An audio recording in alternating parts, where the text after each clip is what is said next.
Bonjour Église de Paris. Est-ce que vous m'entendez? Alléluia. Est-ce que vous pouvez lever les mains comme ça? Alléluia.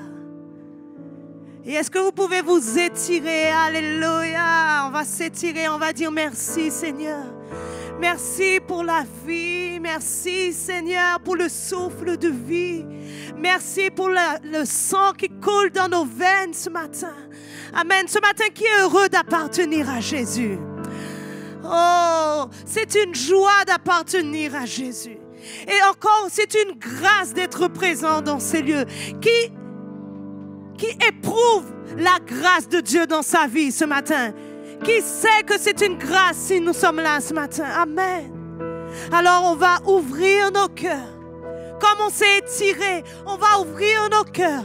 Et on va lever les mains bien haut, bien haut, bien haut ce matin. Alléluia. Et on va accueillir le Saint-Esprit dans ce lieu. Bienvenue Saint-Esprit dans ce lieu. Bienvenue Esprit de Dieu. Nous te désirons.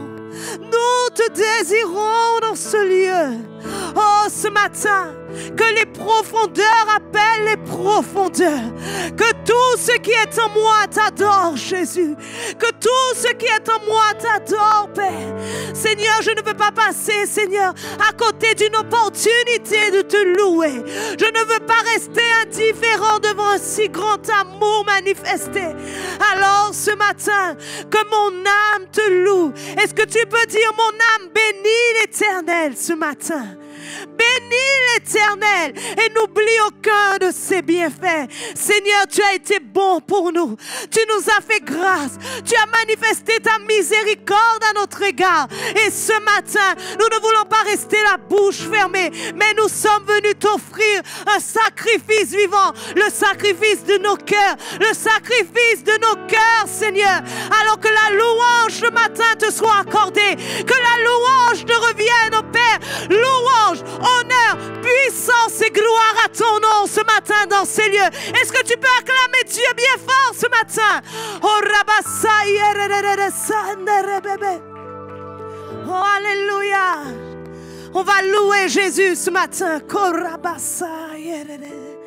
Alléluia.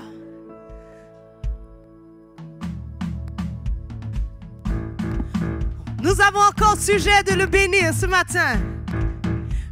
Et moi j'aime louer Jésus.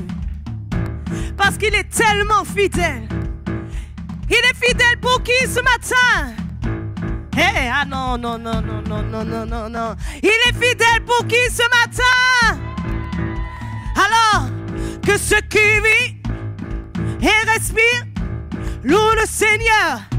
Louent le Seigneur, que ceux qui vivent et respirent, louent le Seigneur. Hey, hey, louent le Seigneur. Encore une fois, hey, que ceux qui vivent et respirent, louent le Seigneur. Louent le Seigneur. Hey, que ceux qui vivent et respirent, louent le Seigneur. Louent le Seigneur.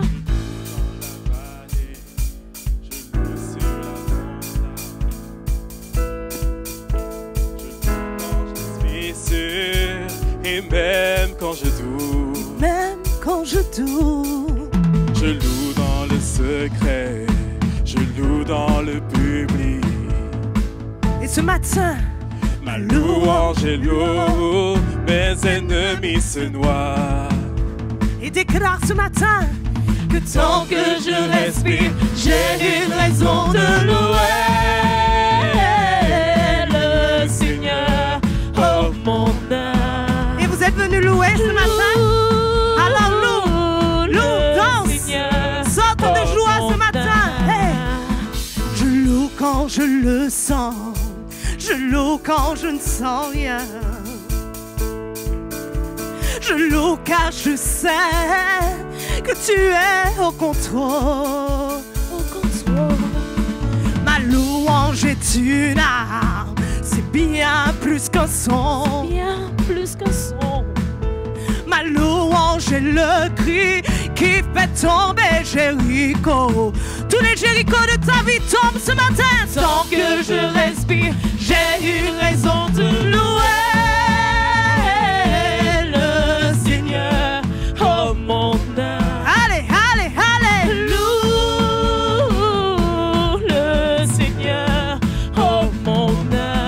Je ne me tairai pas, je ne me tairai pas. Mon Dieu est vivant, pourquoi vais-je le retenir? Je ne me tairai pas, je ne me tairai pas. Mon Dieu est vivant, pourquoi vais-je le retenir? Alors loue-le, loue-le Seigneur, oh mon âme. Hey, hey, hey, loue le Seigneur, oh mon âme. Je veux te louer ce matin, loue le Seigneur, oh mon âme. Hey, hey, hey, hey. Il s'appelle comment pour toi, Jésus? Il s'appelle comment? Il s'appelle fidèle, il s'appelle puissant, il s'appelle incomparable, il s'appelle comment pour toi, Jésus? Amour. Hey, il s'appelle comment pour toi, Jésus? Merveilleux. Hey, je loue car tu es roi, je loue car tu règnes, je loue car tu vis, tu as vaincu la mort. Je loue, tu es fidèle, je loue, tu es vrai. Je loue car aucun homme n'est plus grand que toi. Je loue car tu es roi, je loue car tu règnes. Je loue car tu vis, tu as vaincu la mort. Je loue, tu es fidèle, je loue, tu es vrai. Je loue car aucun homme n'est plus grand que toi. Loue, hey, sautez, sautez, on va sauter. Loue le Seigneur, oh mon âme, on va louer encore. Loue le Seigneur, oh mon âme. Oh loue, ouais, loue le Seigneur, oh mon âme. Est-ce que tu peux taper les mains? Taper les mains, oui, taper les mains, et taper les mains. Hey, et loue Jésus, oui, loue Jésus, oui, loue Jésus. Hey, que ce qui vit et respire, loue le Seigneur, encore une fois, que ce qui vit et respire, loue le Seigneur, loue le Seigneur. Alléluia. Alléluia. Est-ce que je peux entendre des cris de joie ce matin? Alléluia. Nous avons des raisons de louer notre Dieu. Parce que même pendant l'épreuve, même dans l'adversité, nous avons quand même une raison de le louer. Alléluia.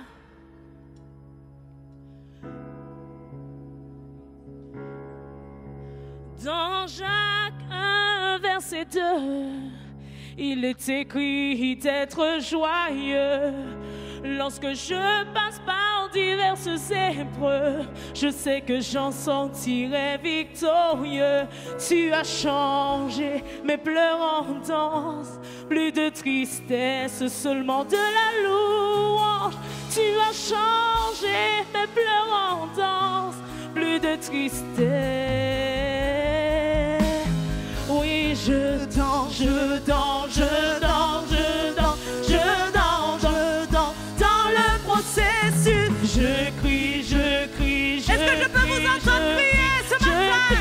Je crie, je ne mourrai pas. Je saute, je saute, je saute, je saute, je saute, je saute. Je n'en ai pas, on y a une fête, une fête, une fête, une fête, une fête dans le désert.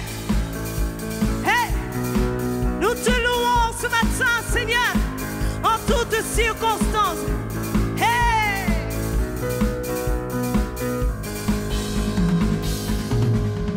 dans Jacques 1, verset 2, il est écrit d'être joyeux. Il est écrit d'être joyeux. Par diverses épreuves, est-ce que je peux voir mon sourire ce matin?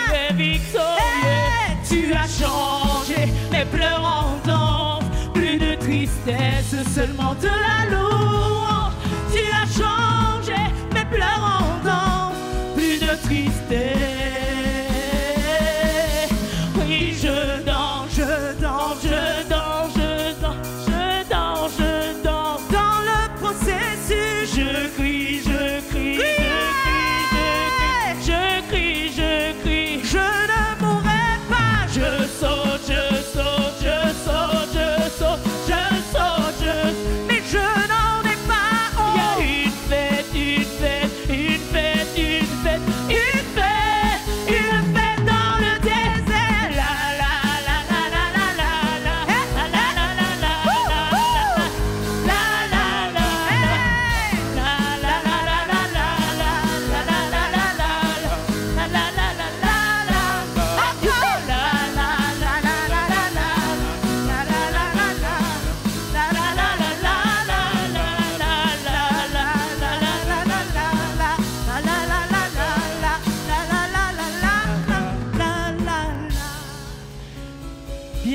vienne la maladie, tant que je vivrai, je te louerai. même si mes lèvres veulent se retenir, Tant que je vivrai, je te louerai. même si le désert veut me tarir, Tant que je vivrai, je te louerai. même si le figuier reste sans fleurir, Tant que je vivrai, je te louerai. bien que vienne la maladie, Tant que je vivrai, je te louerai. même si mes lèvres veulent se retenir, Non, tant que je vivrai, Seigneur, je te louerai. même si le désert veut me tarir, Tant que je vivrai, je te louerai. même si le figuier reste sans fleurir, Tant que je vivrai, je te louerai. tu as changé mes pleurs en danse, plus de tristesse, seulement de la louange. Et tu as changé mes pleurs en danse, plus de tristesse. Oui, je danse, je danse, je danse, je danse, je danse, je danse dans le processus. Je crie, je crie, je crie, je crie, je crie, je crie, je ne mourrai pas. Je saute, je saute, je saute, je saute, je saute, je saute, Je n'en ai pas honte. une fête, une fête, une Il y a une fête dans le CCI Paris ce matin. une fête dans le désert. La la la la la la la la la la la la la la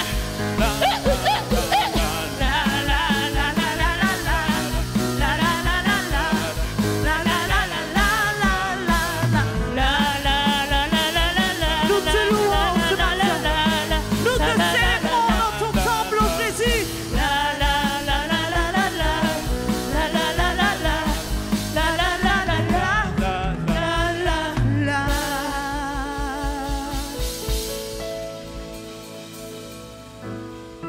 Alléluia. Oh, Alléluia. Oh, Rebessai. Nous te célébrons ce matin. Nous élevons qui tu es. Est-ce qu'on peut élever nos mains vers lui ce matin? Tu es le seul, le véritable. Oh, Rebébébé. Celui qui est digne de louange, digne d'adoration. Est-ce qu'on peut dire ensemble Alléluia? Alléluia. Alléluia. La louange est à toi. L'honneur est à toi. Oh, Rabassa.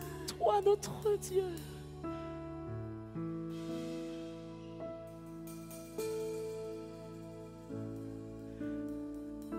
Oh, Rabassa.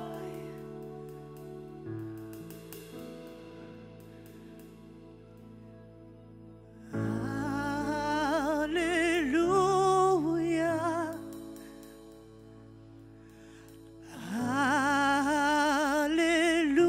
Alléluia. Le Seigneur le Tout-Puissant règne.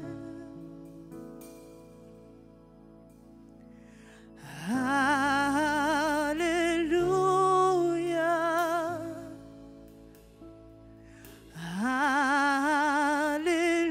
Alléluia. Le Seigneur le Tout-Puissant règne. Chante Alléluia ce matin. Alléluia.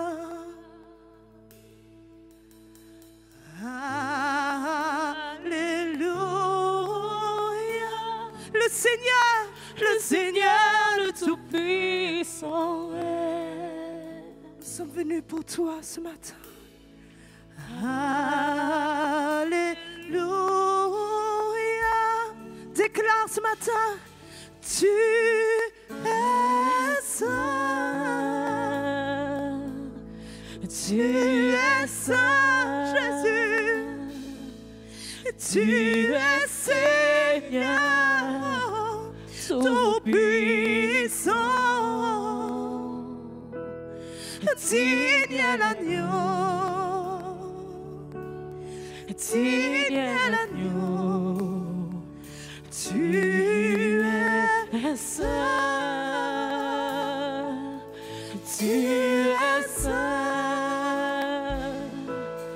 Tu es Seigneur tout-puissant. Digne est l'agneau, digne est l'agneau.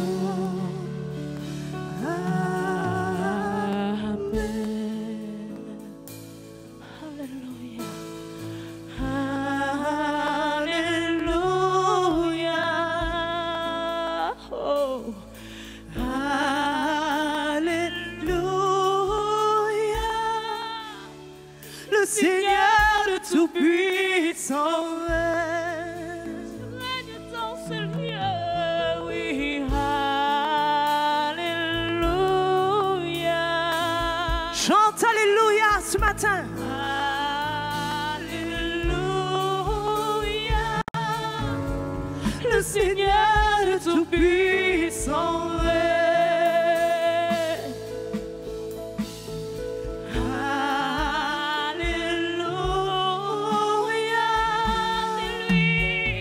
Tu es saint, tu es saint, tu es Seigneur tout-puissant. Digne est l'agneau, digne est l'agneau, et tu es saint.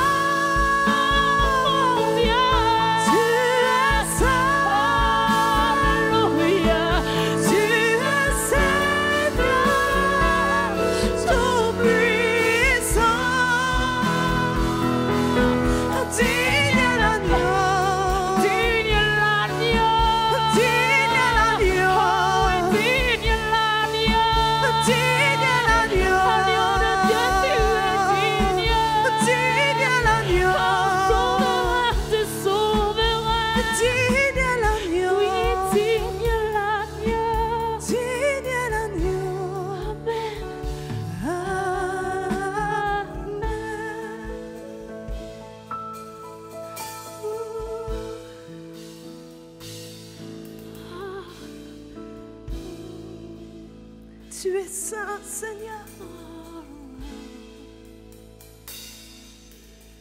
Tu es saint, Seigneur. Tu es saint, Jésus. Tu es saint. Rien ma saint.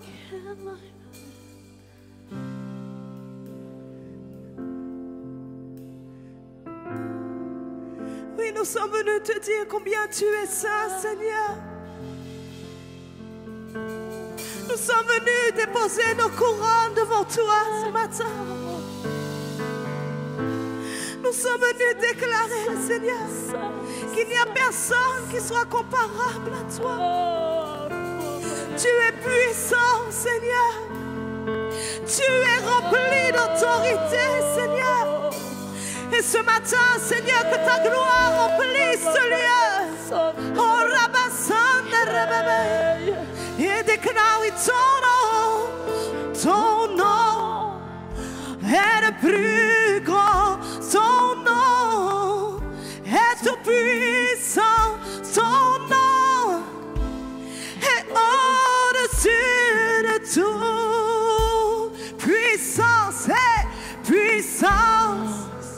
Autorité, royaume et dignité, ton nom est au-dessus de tout. Déclare avec moi, ton nom est le plus grand, ton nom est tout puissant, ton nom est au-dessus de tout. Il est puissant, il est autorité ce matin dans ce lieu. Déclare, royaume et dignité, ton nom est au-dessus de tout. Encore une fois, déclare, ton nom est le plus grand. Tu es venu te dire, je suis venu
ton nom est le plus grand. Hey, est tout puissant ton nom, hey, est au-dessus de tout. Seigneur, tu détiens tout pouvoir. Lorsque tu fus ressuscité d'entre les morts, tu reviens, Seigneur, et tu as dit aux deux femmes, dis à mes amis de me retrouver en Galilée. Et à ce même moment, Seigneur, en Galilée, tu t'es révélé à tes disciples. Et tu leur as dit, je suis ressuscité. Et maintenant, je m'en vais au Père. Et tu leur as dit quelque chose qui a bouleversé mon esprit. Tu as dit, Seigneur, tout pouvoir m'a été donné dans les cieux et sur la terre. Et voici, je suis avec vous jusqu'à la fin du monde. Et ce matin, je suis venu te dire que Jésus est en toi. Qui croit que Jésus est en toi, en lui ce matin? Alors je suis venu te dire que tout pouvoir a été donné à Dieu dans les cieux et sur la terre. Ton nom est le plus grand. Ton nom est tout puissant. Ton nom et rien ne résiste devant Dieu. Rien ne résiste devant lui, parce que tout pouvoir a été donné à mon Père. Tout a été donné le pouvoir à Jésus.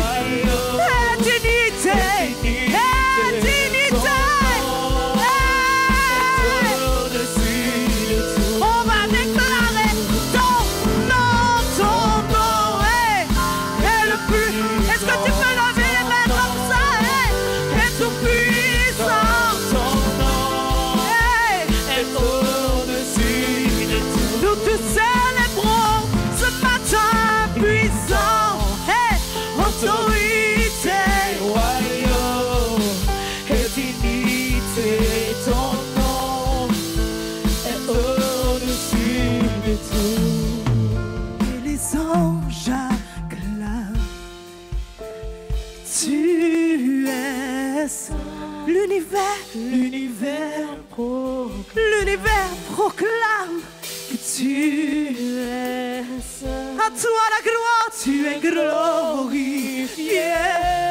Dieu, très saint. À jamais tu es saint. Et les hommes, et ton peuple cru ce matin. Et ton peuple cru.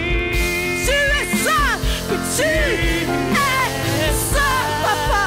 Toi le roi des rois. Tu es saint.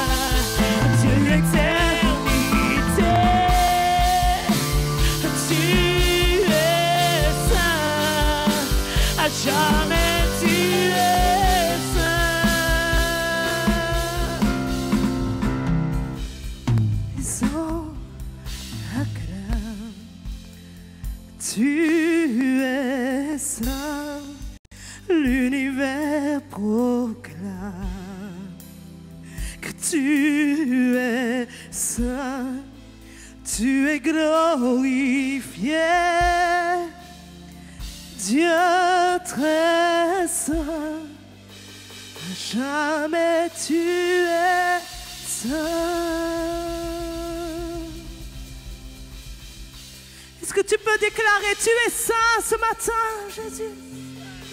Est-ce que tu peux pousser un cri de joie vers celui qui est saint? Saint, saint, saint, saint l'Éternel désormais. Tu es glorifié. Dieu très saint. Jamais tu es saint. Tu es saint. Tu es saint. Tu es Seigneur tout-puissant. Digne l'agneau, digne es l'agneau. Est-ce que le peuple de Dieu peut dire, tu es saint, tu es saint, tu es Seigneur. Oh, que ta gloire remplisse ce lieu ce matin. Digne est l'agneau. Digne est l'agneau. Digne est l'agneau. Digne est l'agneau. Tu es saint. Tu es saint. Tu es saint. Tu es Seigneur tout-puissant. Digne est l'agneau. Digne est l'agneau. Et le peuple de Dieu dit Amen.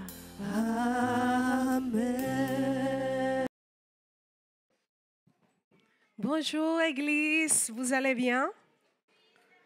Non, vous allez bien, de vrai? Sinon, vous passez devant, on va prier pour vous. Alléluia. C'est toujours une joie, un grand cadeau, une grande bénédiction de venir chaque dimanche ici, de partager avec vous, tous ensemble, de louer notre Seigneur en esprit, en vérité. Et oui, comme disait mon mari, je réfléchissais à ça. J'ai aussi le senti qu'il y avait comme une bague de joie dans cette maison. Et je vais vous rappeler qu'aucune église est parfaite. Les églises sont des hôpitaux. On est venu malade, mais à chaque fois, il y a des petites choses, mais le Seigneur est en train de travailler en nous. Donc, il faut se focaliser à ce qui est vraiment essentiel. Et ce qui est vraiment essentiel, c'est de louer notre Seigneur, d'écouter sa parole et la mettre en pratique, d'aimer notre frère et continuer à avancer pour sa gloire. Amen. Alléluia. On va commencer tout de suite. Et on va lire à partir dans le chapitre Exode 25, 1 à 7. Exode 25, 1 à 7. L'offrande pour le tabernacle. Et l'Éternel parle à Moïse en disant, « Parle aux enfants d'Israël et qu'ils prennent une offrande pour moi. Vous recevrez mon offrande de tout homme que son cœur y disposera. Et voici l'offrande que vous recevrez d'eux, de l'or, de l'argent et de l'airain, de la pourpre, de l'écarlate, du cramoisi, du fin lin, du poil de chèvre, des peaux de bélier teintes en rouge et des peaux de couleur d'hyacinthe, du bois de cythine, de l'huile pour le luminaire, des aromates pour l'huile de l'onction et pour les parfums aromatiques, des pierres d'onyx et des pierres d'enchâssure pour les fautes et pour les pectorales. Remercions le Seigneur pour sa parole. Père éternel, nous te bénissons, Seigneur. Nous exaltons ton saint nom. Oui, ton nom est le plus grand, le plus puissant, Seigneur. Et nous sommes si reconnaissants d'être tes enfants, Seigneur, d'être là, d'écouter ta parole. Viens avec ton Saint-Esprit, apporte la révélation, Seigneur, de ta parole, apporte la conviction à nos cœurs pour qu'on puisse la mettre en pratique chaque jour de nos vies, dans le nom de Jésus-Christ. Amen et Amen. Voilà. Comme je disais, et comme dit la parole en Exode, le Seigneur a demandé une offrande au peuple d'Israël. Aujourd'hui, je vais vous partager 3 points qui m'ont beaucoup parlé, m'ont interpellé dans ce message. Le premier, c'est le Seigneur exige aux enfants, à ses enfants. Vous avez vu que la première phrase disait « Et l'Éternel parle à Moïse en disant « Parle aux enfants d'Israël qui prennent une offrande pour moi. » Donc le premier point c'est « Dieu exige aux enfants. » à ses enfants. Dieu ne va pas exiger à quelqu'un qui ne le connaît pas, à quelqu'un qui n'a pas la révélation de lui. Dieu va toujours demander une offrande et une sémence à quelqu'un qui lui a été déjà donné. Et surtout aux enfants. Il n'a pas dit, Moïse parle aux Philistins, Moïse parle au peuple qui est à côté, aux Égyptiens, parce qu'ils avaient leur propre Dieu. Il dit, parle aux enfants d'Israël. Et c'était qui les enfants d'Israël? Les fils de la maison, les fils du Seigneur. Donc, le Seigneur demande une offrande. Laisse-moi te dire que le Seigneur va toujours te demander quelque chose, mais tu ne dois pas t'inquiéter parce qu'il a déjà pourvu à ça auparavant. Quand le Seigneur met dans ton cœur de venir à quelqu'un, une sœur, un frère, c'est parce qu'il t'a déjà béni auparavant à travers de quelqu'un. C'est parce que tu as déjà cette sémence. Quand un enfant, tu le vois se promener dans un vélo, ce n'est pas l'enfant qui a acheté le vélo, c'est le père qui l'a acheté. Donc, le père déjà pourvoit à ses enfants. Donc, le premier point, c'est le Seigneur nous demande une offrande. À nous, les fils de la maison, on entend tous les dimanches, ah oui, on doit donner nos dîmes et nos offrandes. C'est à nous qu'il parle. Ce n'est pas ceux qui ne le connaissent pas, ceux qui sont dans la rue, qui sont dans l'idolâtrie, dans les péchés. Non, c'est à nous. Parce que le titre de ce chapitre, c'était l'offrande pour le tabernacle. Donc, le Seigneur demandait pour construire son tabernacle. Amen. Le deuxième point, c'est l'offrande pour Dieu ne doit pas être une obligation. Tu dois prendre plaisir à donner pour Dieu. Laisse-moi te dire que si tu viens les dimanches et tu donnes ta dîme, tu donnes ton offrande, parce que certains des leaders disent que tu dois donner ton offrande, ou les pasteurs te motivent à que tu dois donner une offrande à Dieu, désolé, tu perds ton temps. Tu sais pourquoi? Parce que le Seigneur ne voit pas cette offrande de la même façon. Parce que tu es en train de le faire, parce qu'une autre personne te motive à le faire. Tu dois avoir cette conviction. Et pourquoi je l'ai dit? Parce que dans la 12e partie, dit, vous recevrez mon offrande de tout homme que son cœur y disposera. Que son cœur y disposera. Donc, le Seigneur donne un mandat. Donnez-moi une offrande. Mais par contre, l'offrande que vous allez recevoir, ce n'est pas la peine qui vient de vos pensées, de vos logiques. Non, ça doit sortir de vos cœurs. À chaque fois, on dit, venez, donnez vos offrandes et vos dîmes dans la joie. Si vous êtes dans l'inquiétude, si vous êtes dans la tristesse, ne le donnez pas parce que le Seigneur ne va pas le recevoir de la même façon. Caïn a cherché une offrande pour Dieu, mais ce n'était pas le même niveau d'offrande qu'a cherché Abel. Et jusqu'à aujourd'hui, on parle d'Abel et de son offrande. Oui, il a été tué, mais Dieu a pris plaisir. Il était dans la joie avec l'offrande d'Abel. Amen. Donc, tu dois venir avec un cœur reconnaissant.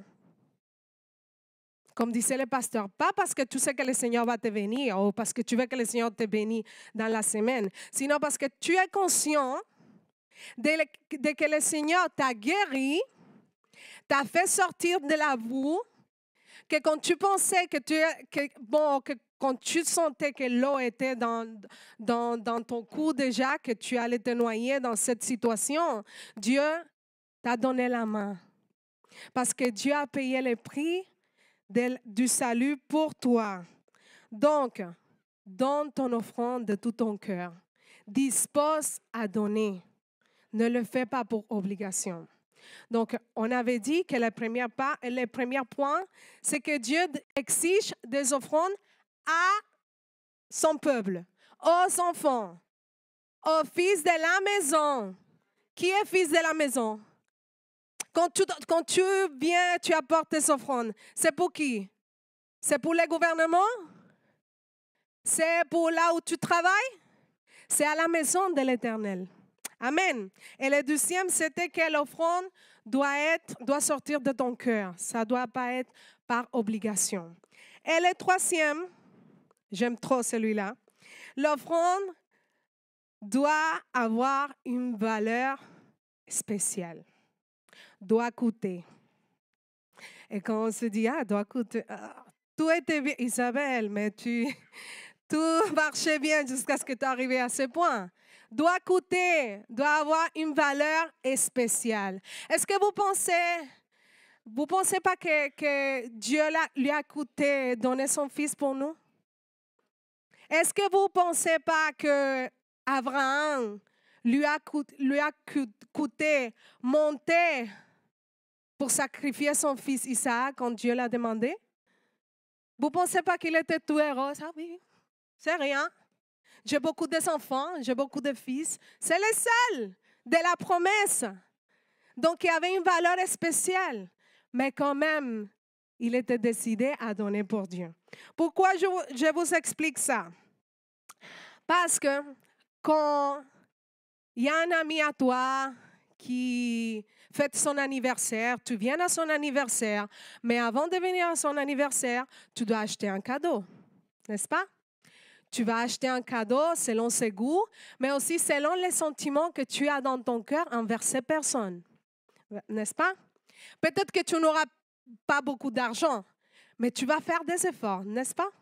Mais ce n'est pas le même que quand tu viens rendre visite à un roi, à la reine d'Angleterre ou à Macron, que tu dois... Ah non, ce n'est pas le même. Tu ne dois pas venir avec n'importe quel cadeau. Là, tu dois faire des efforts. Même si tu n'as pas beaucoup de sentiments avec ces personnes, il y a un niveau. Il y a des attentes. Donc, il faut crosser, hein, comme on disait cette semaine.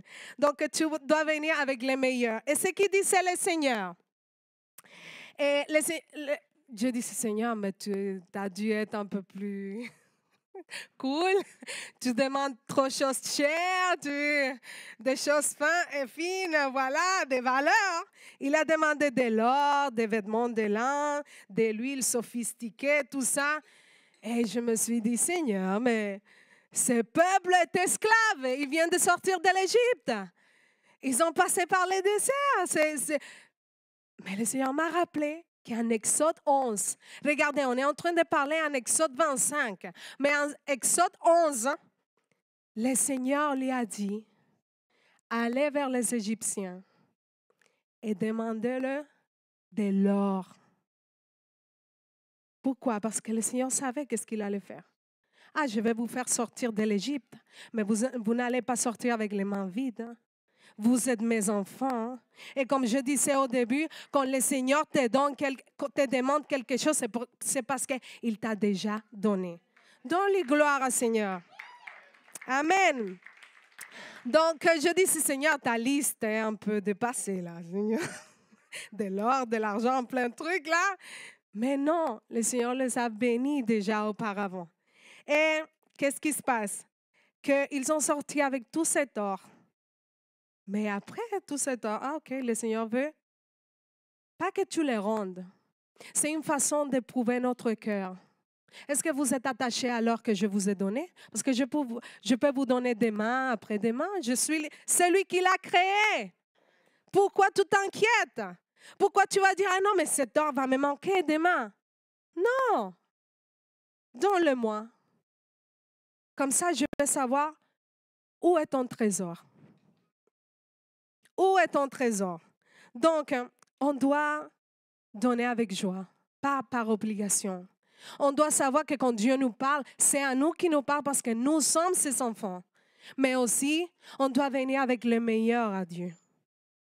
On doit venir avec le meilleur à Dieu. Parce que ce n'est pas possible que des fois on donne dehors à celles qui ne le méritent même pas. Et on ne vient pas pour donner à Dieu, à notre papa qui nous a tout donné. Amen. Je veux que tu cherches ton offrande et que tu te mettes debout. S'il te plaît. Peut-être que tu n'as pas beaucoup à donner. Mais le plus important, c'est que tu le donnes avec ton cœur. Parce que comme je vous ai dit, Dieu t'a déjà béni. Tu ne peux pas continuer à te rassasier parce qu'un jour, tu vas exploser. Viens à la maison de l'Éternel. Ce n'est pas pour devenir beaucoup plus riches ici. C'est pour rendre gloire, honneur à notre Seigneur. Et que dans sa maison, ne manque rien. Parce que lui-même nous dit, je suis votre berger et vous ne manquerez de rien. Et si tu crois que tu ne manqueras de rien, si tu crois que même avant qu'il arrive un processus de ta vie, Dieu t'a déjà pourvu les finances, tu as déjà pourvu la sagesse, tu as déjà pourvu toutes les ressources que tu as besoin, donne quelque chose à Dieu. Donne quelque chose à Dieu. Vous pouvez vous mettre debout, on va prier s'il vous plaît. Seigneur Jésus, je te rends gloire, Père. C'est vrai que chaque dimanche, on vient ici et on écoute la parole et tu nous demandes des offrandes. Tu connais nos cœurs, tu connais nos pensées, mais aussi tu connais nos porte-monnaies. Seigneur, aujourd'hui, je te demande rien. Seulement qu'on puisse être obéissante à ta parole. Qu'on puisse écouter ta voix et la suivre. Sans nous poser plein de questions.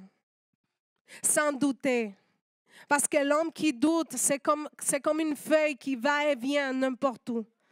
Mais Seigneur, tu nous as établis dans cette maison avec un but. Et le premier, c'est de te bénir. Parce que tu nous as bénis déjà auparavant. 1 et 1000 fois. Qu'à toi soit la gloire, la louange et l'éternité. Et reçois cette offrande de tous nos cœurs. Parce que oui, notre cœur est disposé à te glorifier pour toujours. Dans le nom de Jésus-Christ.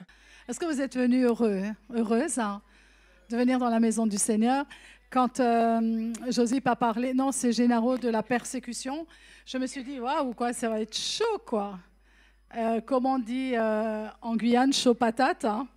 Mais je peux vous dire que dans l'Église primitive, il y avait la persécution, mais l'Église s'est multipliée jusqu'aux extrémités de la terre. Amen. Et plus encore, il y aura ce réveil. Et je me réjouis parce que Dieu va nous cacher. Il va nous rendre transparents par moments. Ils ne vont même pas nous voir tellement, mais à condition de marcher dans l'obéissance. Je vous invite à revoir le film sur l'apôtre Paul, d'ailleurs, qui vous parle de la persécution de l'Église primitive. Le ministère de Paul, vous allez voir, ceux qui ont été gardés étaient ceux qui étaient restés dans l'obéissance de la parole de Dieu. Et ça, c'est la seule chose qui va nous sauver finalement.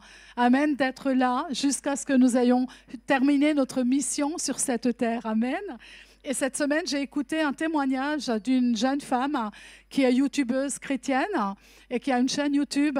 Et elle témoignait justement d'un combat qu'ils ont eu en achetant. Ils se sont mariés, elle et son mari. Et finalement, ils ont voulu acheter un appartement. Et l'appartement que Dieu leur a donné, leur a dit que c'était cet appartement-là que Dieu leur donnera, etc. Ils ont monté le dossier bancaire. Le dossier bancaire était valable, il n'y avait aucun souci, sauf que la banque s'est rétractée à cause de la foi qu'elle a, cette personne. Parce qu'ils ont découvert qu'elle est youtubeuse et qu'elle est chrétienne et qu'elle annonce l'évangile, donc sur Internet, et à cause de ça, ils lui ont refusé le crédit. Et ça a mis 8 mois pour enfin, avec un autre organisme, avec un courtier, pour avoir en finale son crédit bancaire. Donc pour vous dire simplement, parce que tu affiches qui tu es, on va te refuser quel que soit le dossier. Voilà, parce que sur Internet, on figure comme étant enfant de Dieu, non, n'est-ce pas? Nous sommes la lumière, non? Amen, mais ils ont eu la victoire, mais avec beaucoup de combats. Et ce que je retiens de là, c'est que les violents s'emparent toujours du royaume de Dieu. Toujours du royaume de Dieu. Et forceront toujours le deuxième ciel qui est là où règnent les ténèbres. Amen. Toujours. Seigneur, nous te bénissons pour ce temps. Seigneur, tu ouvres nos cœurs à ta parole. Seigneur, je délie les cœurs, Seigneur, à ta parole. Je les délie par la puissance de ton esprit, Seigneur. Que nous puissions, nos cœurs soient vraiment dans l'entendement de ton esprit. Ce que toi, Saint-Esprit, tu veux faire dans notre vie ce matin. Père, au nom de Jésus, j'applique le sang de Jésus dans ce lieu. Merci, Père, pour ta grâce infinie. Je veux lier les ténèbres, qu'il n'y ait aucune perturbation dans la prédication de ta parole, Seigneur, ce matin. Amen et amen. Je ne sais pas si vous avez vu le titre de mon message. J'avais envoyé quelque chose de spécial. Donc, voilà, ma maison, la blessure. Ça vous parle? La maison, la blessure. Ma maison, mes blessures. Est-ce que ça vous dit quelque chose? Non, pas vraiment. Moi, ça me parle en tout cas. Parce que depuis que je suis née, de l'hôpital, je suis rentrée dans une maison, et vous aussi, non, n'est-ce pas? Vous êtes arrivés dans une famille, dans une maison, une famille que Dieu a choisie pour que vous puissiez naître, un papa, une maman choisis par Dieu, mais aussi pour qu'on prenne soin de vous. Et nous sommes arrivés dans une maison, dans une famille. Et pourtant, dans ces maisons, il y a eu des blessures. Nous avons été blessés. Et depuis le péché en Éden, d'ailleurs, vous savez très bien que dans le jardin d'Éden, il y a eu le péché. Et là, il y avait un couple qui était censé être appelé à devenir une famille sacerdotale, Adam et Ève. Et vous pouvez voir que ce couple est devenu donc une famille, mais pas en Éden. Ils ont été transplantés, chassés du jardin pour être établis dans un jardin avec des épines, avec des ronces. Et vous savez très bien qu'être piqué par des épines et des ronces, ce n'est pas agréable. Et ça engendre bien sûr des blessures. Une atmosphère totalement différente qu'en Éden. En Éden, il y a l'atmosphère du ciel. En Éden, il y a la présence permanente de Dieu. En Éden, il y a la gloire éternelle permanente. En Éden, il y a tout le fruit qui est agréable et bon pour notre croissance spirituelle, pour la reconnaissance envers notre Dieu. Et nous avons vraiment, en Éden, tu vis carrément que dans la présence de Dieu. Et ils ont tout perdu. Et à cause de cela, aujourd'hui, nous pouvons nous-mêmes, je ne sais pas ce qui se passe avec l'écran, aujourd'hui nous pouvons nous-mêmes, ce que j'ai envoyé hier, je crois. En tout cas, aujourd'hui, nous pouvons nous-mêmes également, aujourd'hui, avoir cette grâce de nous, comment je vais dire, de recevoir l'antidote. Quel est l'antidote que Dieu nous donne aujourd'hui, à laquelle tu peux t'identifier, à laquelle je dois m'identifier en tant que fille de Dieu, en tant que fils de Dieu? L'antidote à laquelle je m'identifie, c'est cette parole et elle me concerne. Et Dieu te parle ce matin et il te déclare aujourd'hui, il déclare sa parole dans ton cœur. Dans Ésaïe 42, 3, il dit, il ne brisera pas le roseau qui se ploie et il n'éteindra pas la flamme qui faiblit. Amen, alléluia. Mais il établira le droit selon la vérité. Quelle vérité? La vérité de sa parole. Amen, alléluia. C'est tellement merveilleux quand tu vois qui est Dieu. Ou nulle part ailleurs que dans notre maison, les larmes sont devenues la sève de nos blessures. Amen. Nulle part ailleurs que dans nos maisons, là où le roseau se courbe si facilement, là où nous sommes courbés si facilement. Moi-même, je vis ces choses-là aussi. Et je sais que vous aussi, vous avez vos luttes, vos combats dans vos maisons. Et c'est là que ça se passe. Avec les volets fermés, les fenêtres fermées, les portes fermées, il se passe des choses à la maison. Amen, des choses qui se voient à l'intérieur, mais pas à l'extérieur. Amen, alléluia. Vous êtes d'accord avec ça? Sinon, vous m'arrêtez, Nulle part ailleurs, Jésus aurait oublié d'anticiper la restauration de nos cœurs et de nos familles. Parce qu'il est le Dieu des générations. Il est le Dieu de notre héritage. Amen. Et ça ne sera pas autrement. Il est l'alpha, il est l'oméga de mon héritage. Et ce qu'il a promis, il le fera. Et c'est la raison pour laquelle qu'aujourd'hui, je déclare que nous ne resterons pas courbés sous le poids de la blessure. Notre maison ne sera plus courbée sous le poids des malédictions, qu'elles soient ancestrales ou qu'elles soient issues des choses que, à cause du péché, peu importe. Je le refuse maintenant dans le nom de Jésus. Nous sommes dans la saison de l'héritage et nous sommes dans la saison de la bénédiction générationnelle. Amen, alléluia. Et nous verrons de grandes choses parce que ça fait partie du réveil. Beaucoup de maisons seront visitées par l'esprit de la guérison. Beaucoup de maisons seront visitées par une onction surnaturelle de guérison, de restauration complète et totale. Mais alors, nos maisons à nous, elles seront restaurées maintenant. Amen, maintenant. Nous devons être la lumière dans ce monde. Nous devons être la lumière pour les familles. Et c'est pour cela que notre héritage est aussi l'héritage. Notre Église est aussi l'héritage. Amen. Quand je dis famille, c'est aussi l'Église. C'est l'Église du Seigneur. Et combien le Seigneur vient redresser dans nos maisons tout ce qui est ployé, tout ce qui est courbé, même dans les églises. Le Seigneur est en train de faire un travail. Il y a beaucoup de brisements dans les églises. Il y a beaucoup de personnes brisées. Mais pourquoi? Parce que Dieu veut nous redresser. Dieu veut nous utiliser. Dieu veut nous rendre utiles. Nous sommes des roseaux, non pas là par hasard pour être courbés dans les marécages les plus horribles, mais nous sommes des roseaux qui ont une signification, une utilité pour la main de Dieu. Nous sommes choisis par lui d'une manière spéciale et il veut nous redresser parce que nous serons utiles pour sa gloire. Amen. C'est notre appel. Genèse 6, 14. Je peux voir que l'arche que Noé a construite, elle est en bois précieux. Elle est en roseau enduit de bitume, en dedans et au dehors, en roseau. Ce roseau, je le retrouve partout. Et du temps de Noé, le seul moyen de sortir victorieux était de passer par cette porte sur le côté qui ne s'ouvrait que de l'extérieur. Et finalement, la porte, c'était la porte de la confiance en Dieu. Amen. La porte de la confiance totale en Dieu. Ce n'est pas une confiance un jour non. C'est une confiance totale. Quel que soit le vent, quel que soit le temps, quelles que soient les choses qui se passent. Amen. Tu restes déterminé et tu fais confiance à Dieu. C'est une confiance absolue. Je me rappelle cette semaine, une sœur qui m'a envoyé un message. Elle m'a dit, pasteur, tu sais, ça fait des années que j'attendais pour rentrer chez moi dans mon pays.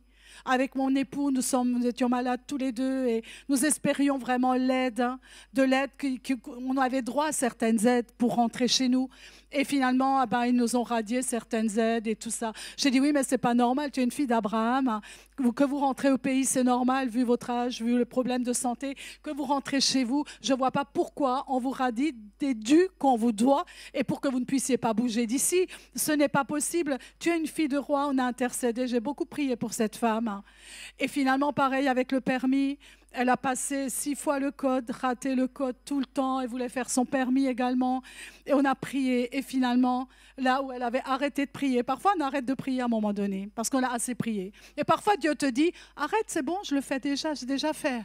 Donc tu n'arrêtes pas parfois parce que tu ne veux plus prier, mais parce que dans l'esprit, tu ne le ressens plus parce que Dieu l'a déjà fait. Mais tu restes dans la foi. Et finalement, elle m'appelle, elle a obtenu toutes les aides qu'on lui avait refusées, elle les a obtenues. Et il déménage au mois de début mars, là, oui, début mai. Et le permis, le code, elle l'a obtenu. Amen. Et ça, c'est cette confiance.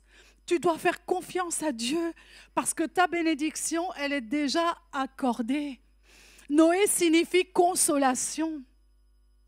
Et j'aime beaucoup parce que Noé a voulu être ce consolateur pour le peuple de l'époque qui était peut-être au même stade qu'aujourd'hui. On voit tant d'agressions partout, tant de méchanceté, tant de corruption, tant d'incrédulité, tant de moqueries envers Dieu.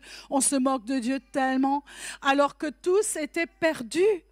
Tous étaient courbés, c'était un champ de roseaux, des multitudes de roseaux courbés, sous le poids du péché, sous le poids de la méchanceté accrue qui était croissante. Ils haïssaient Dieu, se moquaient de Noé, et pourtant Dieu désirait les sauver. Et il va construire une arche avec des roseaux, qui est le symbole de la fragilité et nos faiblesses et nos cœurs tortueux et méchants. Le roseau représente nos faiblesses. Le roseau représente notre méchanceté. Parce qu'on peut être gentil, mais demain on peut être méchant. C'est pas vrai? Aujourd'hui, tu te caresses ton enfant avant qu'il se couche. Tu lui dis, oh, mon amour de bébé, non. Et puis demain, il va t'énerver. C'est pas vrai, ça vous arrive pas? Ça m'est déjà arrivé, ça m'arrive encore parfois avec mes enfants. Il faut que... J'aime beaucoup Mélanie Trump. Je sais pas, tout le monde n'est pas Trumpiste ici. Moi, je suis pas trop. Moi, je suis surtout pour Dieu, mais la justice de Dieu. Mais il a quand même dit quelque chose, Trump, que Mélanie a dit que elle parle jamais pour ne pas parler. Elle pèse les mots avant de les dire. Et c'est ce qui lui donne cette dignité qu'elle a en fait. Elle ne parle pas pour rien dire ou pour annuler des prières qu'elle a faites hier. Elle va les annuler par des paroles du n'importe quoi. Donc un enfant de Dieu va aussi apprendre à parler de la manière correcte finalement.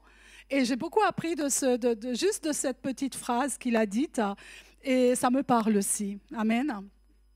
En tout cas, nous sommes ce roseau, c'est nous. La fragilité, c'est nous.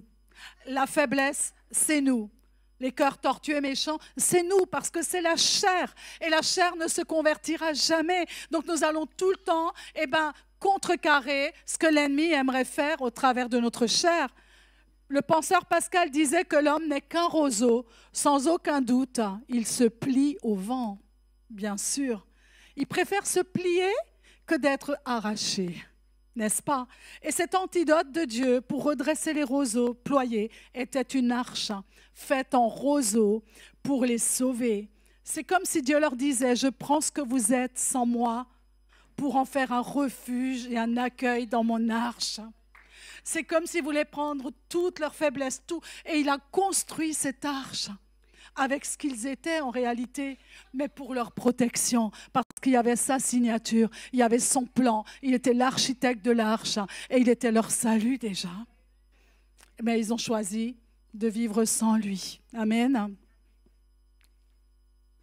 En tout cas, j'aime tellement l'histoire des roseaux, ça me parle tout le temps. Ça fait des années que j'ai beaucoup étudié là-dessus.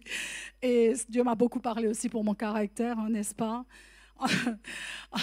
Un refuge pour quiconque entend ma voix, dit le Seigneur. Je suis un refuge pour quiconque entend ma voix. Est-ce qu'il y a quelqu'un ici qui entend la voix de Dieu à l'instant même? Est-ce qu'il y a quelqu'un? Est-ce qu'il y a quelqu'un qui n'a jamais donné son cœur à Jésus maintenant ici? Est-ce qu'il y a quelqu'un? Sinon, tu peux t'avancer, on va prier pour toi, même si je continue à prêcher. Amen. Si Dieu te parle pendant le message, tu viens devant simplement et on va prier pour toi. Alléluia. En tout cas, Noé a trouvé le refuge. Il a trouvé, l'arche a trouvé son utilité dans l'eau, n'est-ce pas?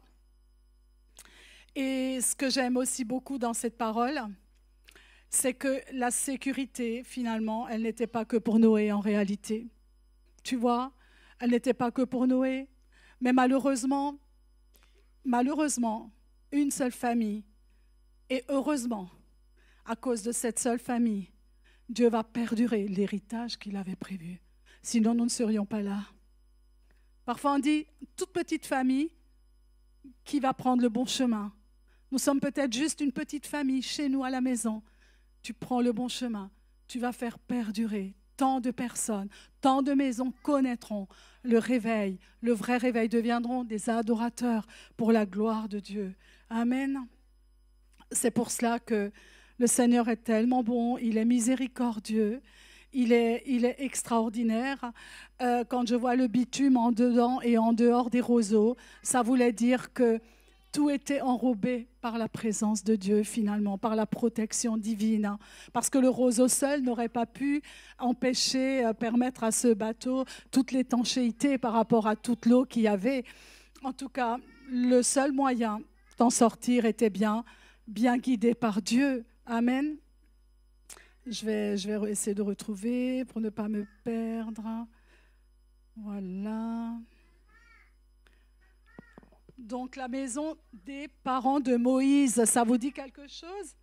Vous imaginez ce qui s'est passé dans la maison des parents de Moïse? Est-ce que vous pouvez s'imaginer cette période tragique où on tuait tous les petits garçons mâles à cause de ce libérateur qui était né et qui allait libérer le peuple de l'esclavage? Comment Pharaon, il était fâché, il était en colère. L'esprit pharaonique, il est toujours en vogue dans ce monde aujourd'hui. C'est un esprit. Et la maison de parents de Moïse était-elle aussi, elle était tellement ployée comme des roseaux courbés. Ils étaient des roseaux courbés en train de cacher Moïse. Ce bébé n'avait pas le droit ni de pleurer, ni de manifester quelle que soit sa présence dans cette maison. Ils ont caché Moïse sous les roseaux courbés qu'ils étaient, courbés par la peur. Ils étaient courbés par la mort de tous ces nouveau-nés qui sont morts. Et ils ont caché cet enfant loin de l'injustice. Amen. Et tu peux voir que toute cette famille était oppressée. Même les enfants, même Myriam, les parents, Amran, Jochebed, ils étaient dans une stupeur totale parce qu'il fallait sauver Moïse, il fallait sauver ce petit garçon. Quel papa, quelle maman ici n'aurait pas fait la même chose? On aurait dit, Seigneur, donne-nous une stratégie. Quand il pleurait, ne pleure pas, allez, on le couvre. Peut-être qu'ils ont parlé, peut-être qu'ils ont pleuré pendant ce temps pour couvrir les cris de l'enfant. On ne peut pas empêcher un bébé de pleurer. Et finalement, tant de blessures dans les maisons à ce moment-là, tant de parents avaient perdu leur bébé, ils étaient dans le désespoir. Et finalement, la solution, un panier en osier. Amen. Encore une fois, l'osier vient encore une fois au secours. C'est ce que Dieu a choisi. Et ce panier a été jeté dans l'eau, déposé dans l'eau. Et malgré les ordres de Pharaon, il devait se soumettre à la volonté de Dieu. Est-ce que tu te soumettras à Pharaon ou à la volonté de Dieu quand les choses seront difficiles? À qui tu vas te soumettre? Par exemple, tu fais un dossier et tu as le choix de mentir ou de dire la vérité. Si tu mens, tu t'en sors mieux. Humainement. Tu vas mettre des fausses personnes sur ton truc. Et finalement, tu t'en sors bien. Mais puisque tu as menti, penses-tu avoir la bénédiction? Penses-tu bien t'en sortir? Je ne crois pas. Il faut mieux dire la vérité, amen, que le mensonge. Et ils n'ont pas voulu se soumettre à Pharaon. Ce panier a été retenu par qui? Par des roseaux. Et c'est ce qui a préservé l'enfant de tous les crocodiles qu'il y avait dans le Nil. C'est ce qui a vraiment protégé cet enfant de toutes les interférences qui auraient pu se passer, parce que l'ennemi, finalement, il ne cherchait qu'à tuer cet enfant. Et finalement, Dieu a posé sa main sur la maison de Amram et Jochebed et sur leur famille, parce que c'était un héritage. Parce que dans tout héritage de Dieu, il y a le libérateur.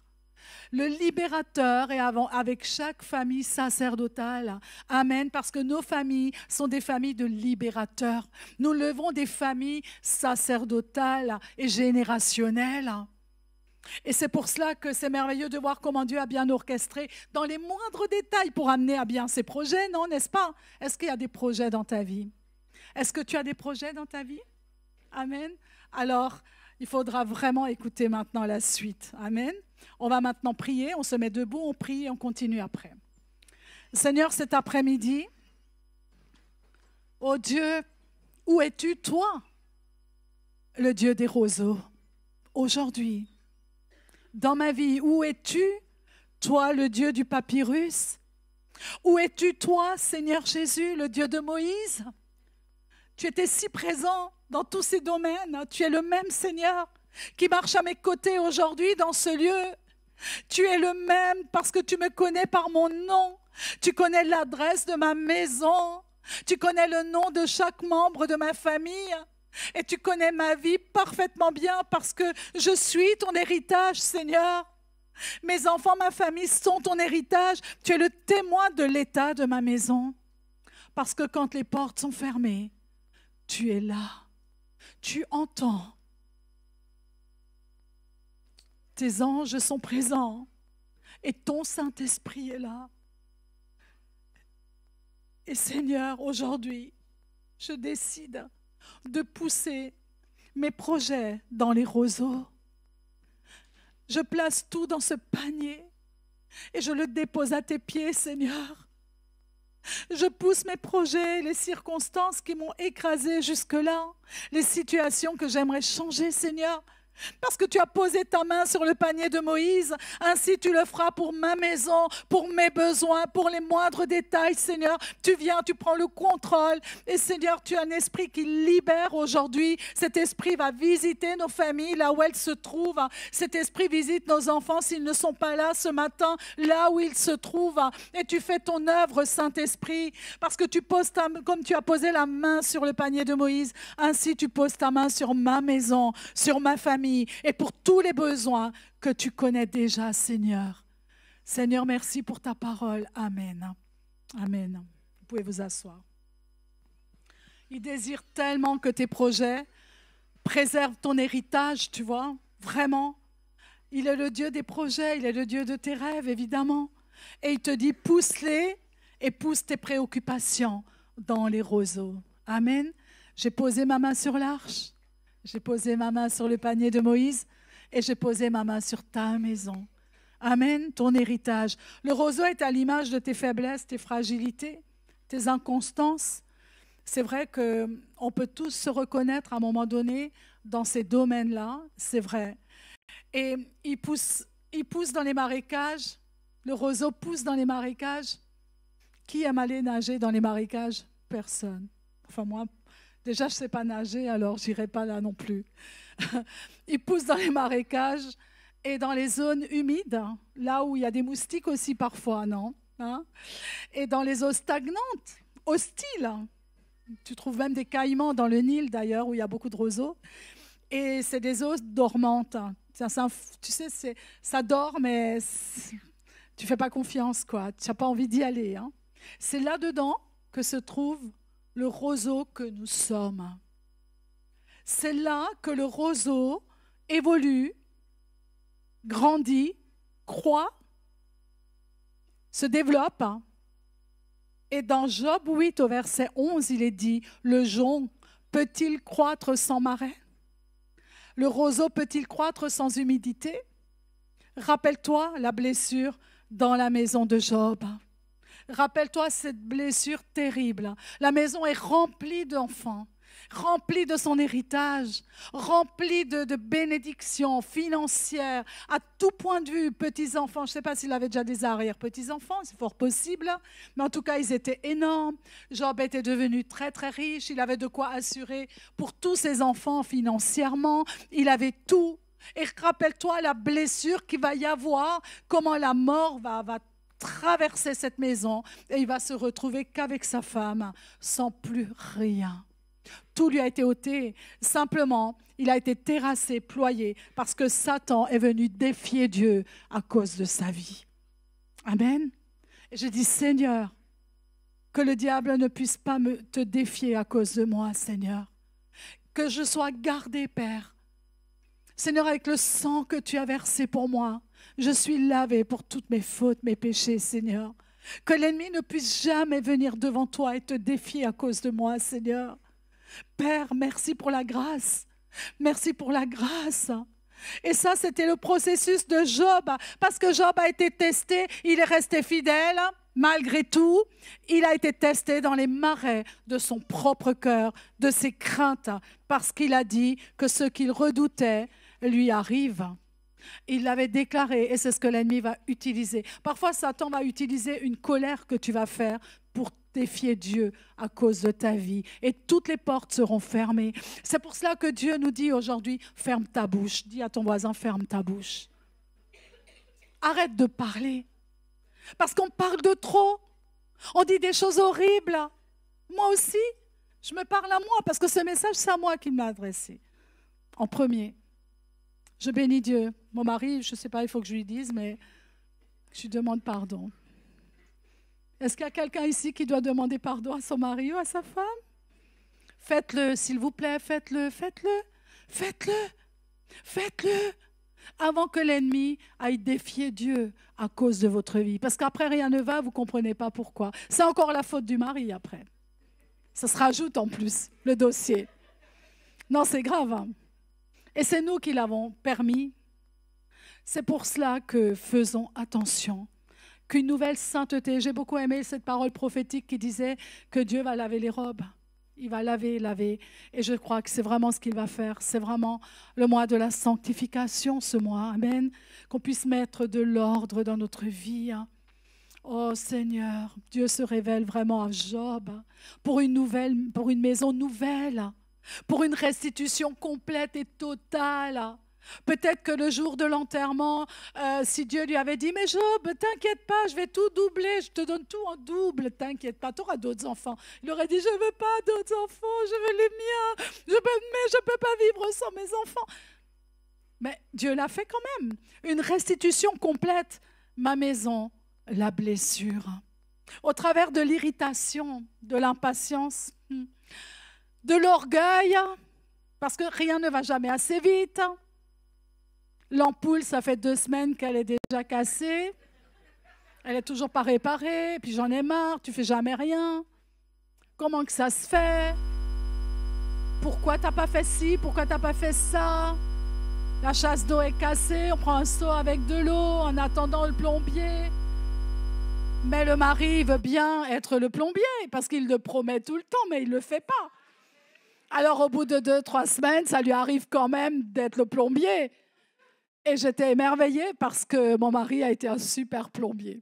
J'ai même dû le féliciter sans aucune fuite d'eau parce que je me suis dit, écoute, tu ne fais pas ça, tu touches à rien parce que pendant notre absence, s'il y a une fuite d'eau, c'est les voisins qui vont prendre. Mais je sais quand même changer un robinet et puis le système. J'ai dit, Dominique, je ne sais pas, mais non, il ne faut pas toucher à ça. Mais en fait, il l'a fait et franchement, c'est nickel. Alors, n'allez pas l'appeler tous les 8 jours pour qu'il vienne faire ça chez vous. Hein. En tout cas, franchement, je suis émerveillée. Là, j'ai dit, waouh! Mais quand même, tous les jours, il disait, tu as vu, hein? Je t'ai bien installé. Hein. J'ai dit, ça y est, tu as une mauvaise image de toi-même ou quoi? Tu veux pas que je t'achète un t-shirt, le meilleur plombier de Paris, non? Non, mais franchement, en tout cas...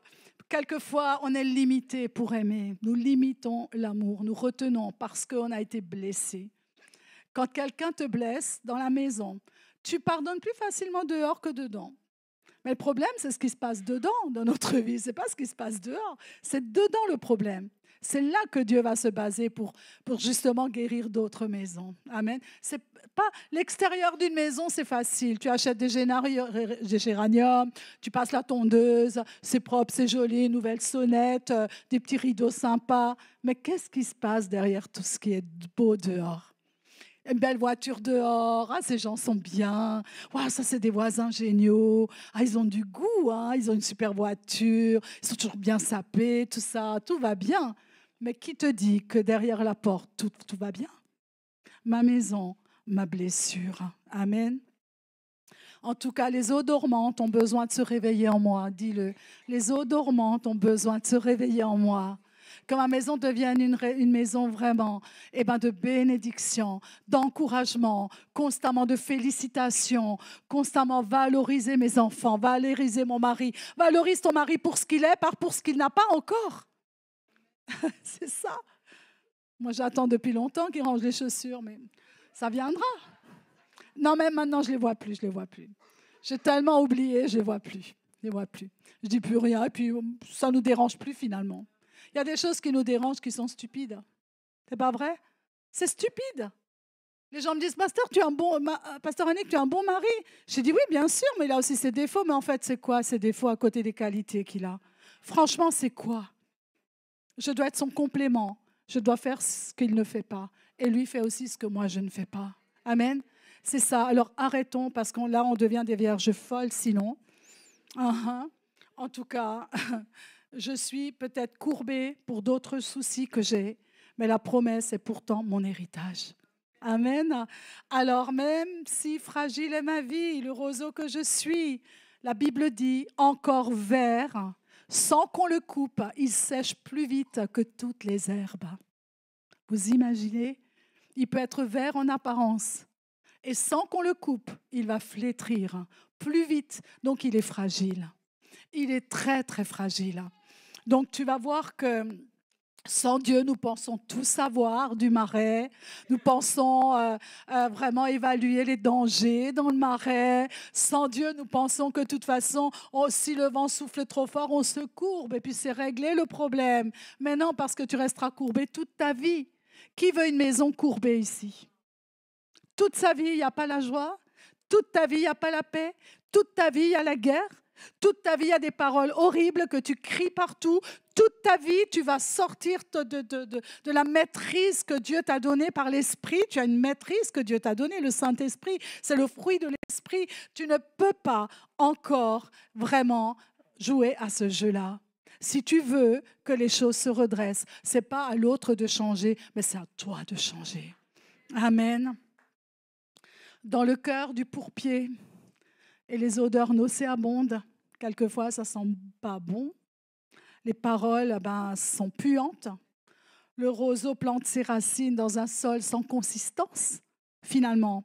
Et c'est ce qui le force à se plier au vent. Dieu n'a pas permis que nous ayons de la consistance dans les marécages pour que, finalement, pour qu'on n'ait pas besoin de lui. Mais le roseau est têtu.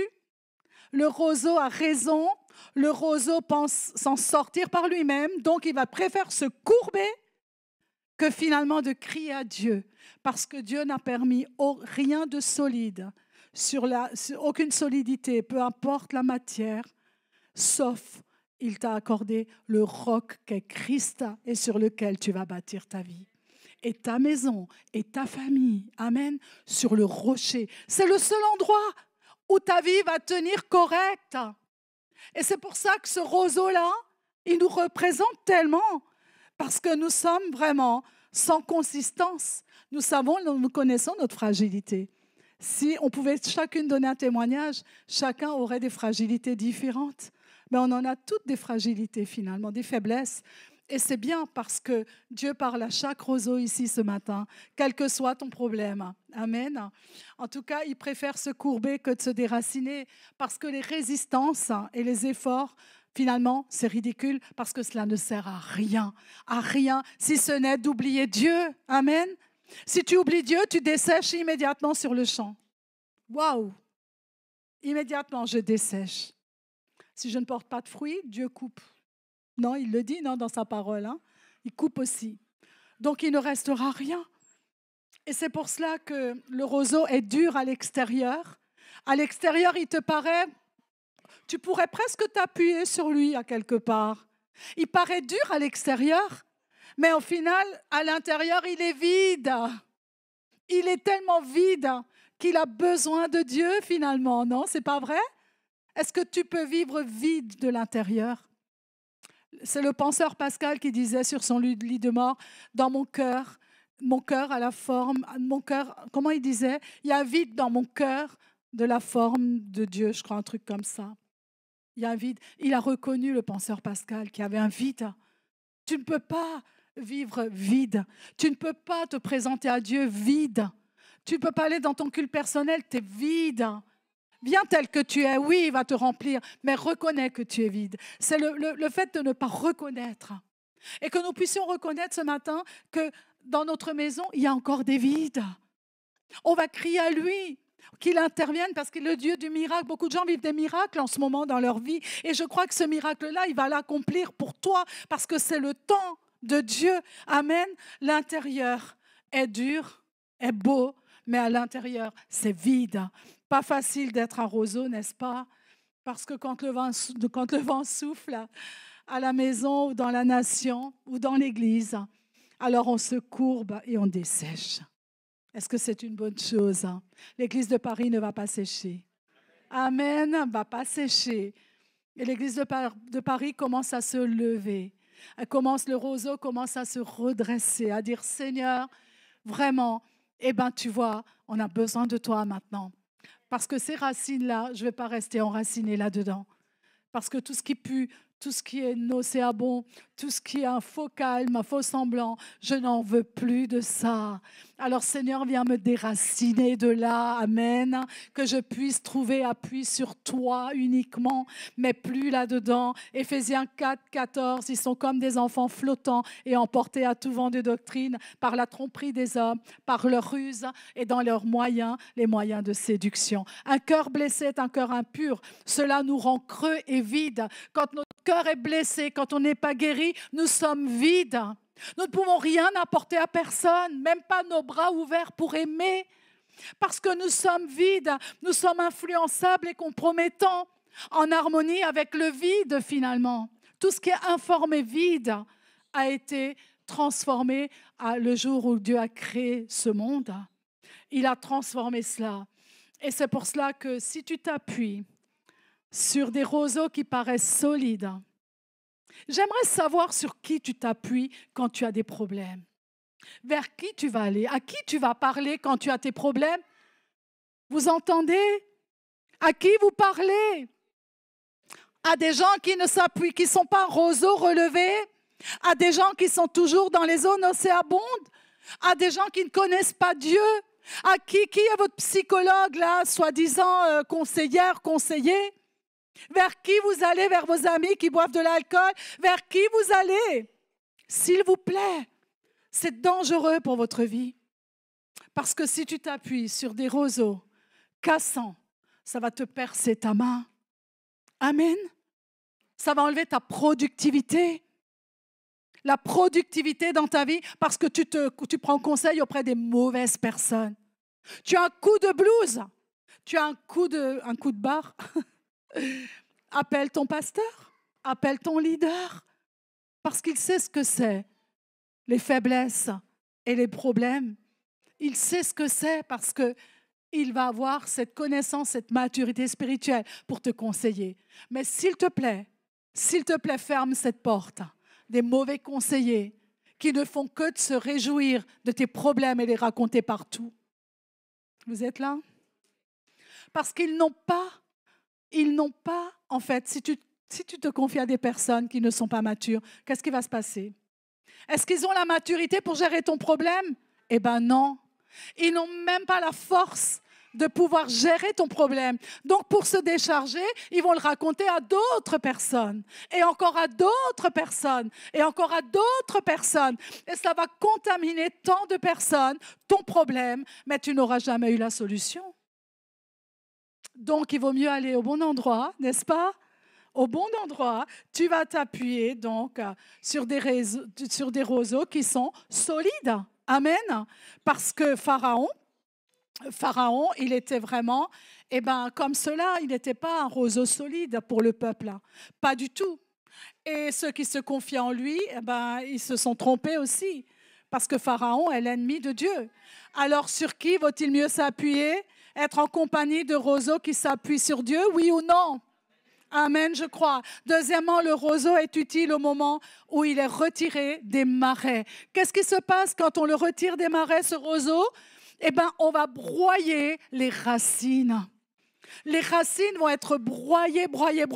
Et qu'est-ce qui sort de ces racines? Un parfum incroyable qui est odoriférant et qui va servir à l'onction d'huile dans le tabernacle. Vous imaginez ça? Tant que tu restes dans tout ce qui est mauvais, il n'y a aucune bonne odeur qui s'en vient. Mais si tu es arraché du milieu dans lequel il a évolué, ce roseau, où il risque de sécher à l'instant même, non seulement il devient utile, il ne séchera plus, mais en même temps, il aura ce parfum pour la gloire, pour l'adoration, un parfum de bonne odeur, un parfum incroyable que Moïse va utiliser. Et ce roseau va être travaillé par Dieu. Il va être travaillé.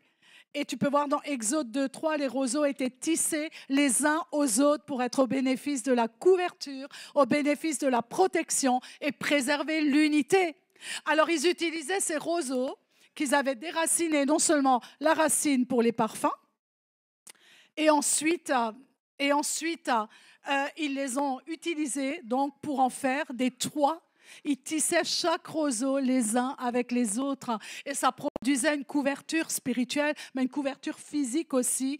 Et la maison est devenue, au lieu d'être une maison, la blessure ou les blessures, elle est devenue la maison du refuge. La maison du bon samaritain. Est-ce que vous êtes OK avec ça? La maison de l'unité. Quand dans une maison, il y a la division parce que les uns ne sont pas d'accord avec les autres, parce que papa donne raison aux enfants et maman n'est pas en accord avec papa et vice-versa. C'est très difficile. Quand les parents n'ont pas le même langage pour élever leurs enfants, ça amène un esprit de division dans votre famille. Et alors, tu pourras appeler ta maison ma blessure. Mets-le bien sur ta porte. Ma maison, ma blessure. Personne ne viendra chez toi.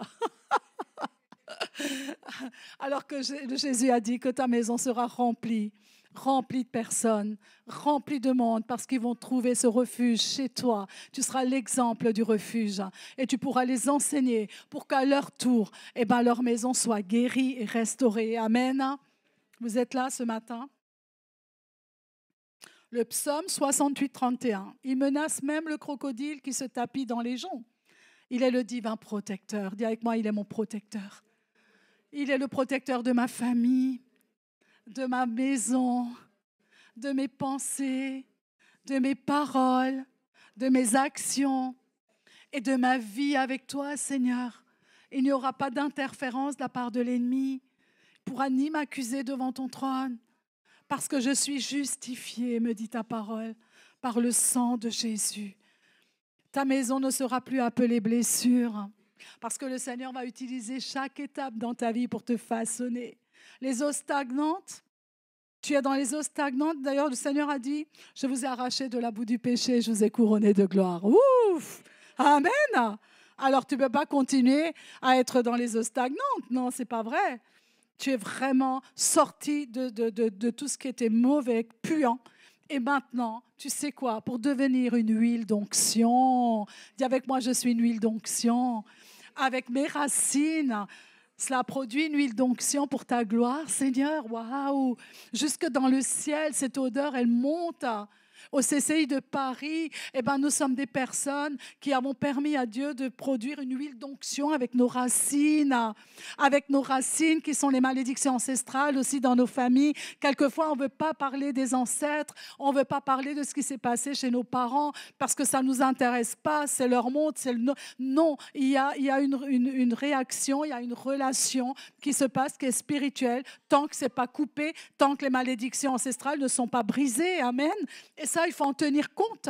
C'est important. Sinon, tu vas reproduire les malédictions de tes parents, de tes ancêtres, jusqu'à la 4e génération, dit la Bible. Et ça, c'est vraiment... Moi, je ne veux pas rester ployée sous les malédictions de mon arrière-arrière-grand-père, parce qu'il faisait du spiritisme. Moi, je ne suis plus là-dedans depuis longtemps. J'ai brisé ça, j'ai vraiment jeûné pour ça, on a prié, on s'est délié.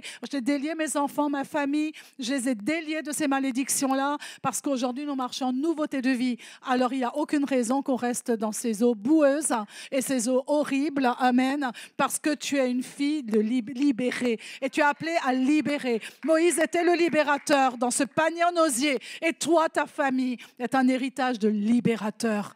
Amen. De libérateur. Et tu peux voir que Exode 30, 22, 25, le Seigneur ordonne à Moïse les meilleures essences odoriférantes, dont les racines du roseau, broyées. Tu feras avec cela une huile pour l'onction sacrée et aussi la consécration du tabernacle.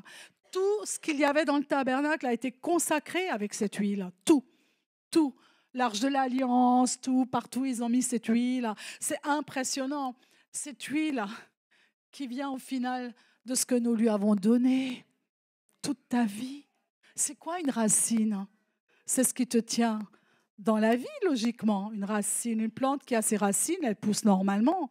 Mais quand tu te déracines, il faut bien s'enraciner ailleurs, n'est-ce pas? Et maintenant, tu es enraciné dans le royaume de Dieu. Moi et ma maison, nous servirons l'Éternel. Amen. Et c'est très important. C'est pour ça qu'il faut prendre une décision pour guérir. La guérison, elle vient au travers du pardon.